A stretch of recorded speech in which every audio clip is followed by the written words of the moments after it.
Hey everybody, this is a quick video in case you have a Frigidaire brand dryer and on the display it's giving you an EAF error, or if you don't have a digital display it might be indicating that error via the blinking lights. And you're wondering, okay, what is this EAF error and what do I need to do to get rid of it? So, first of all, what it is, the EAF error is that there is a fault or a failure at the level of the electronic control board, that's not working right.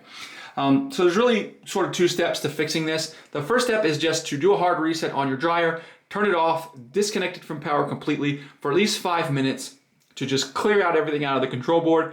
Then fire up your dryer again, restore power, and see if this error doesn't get cleared out.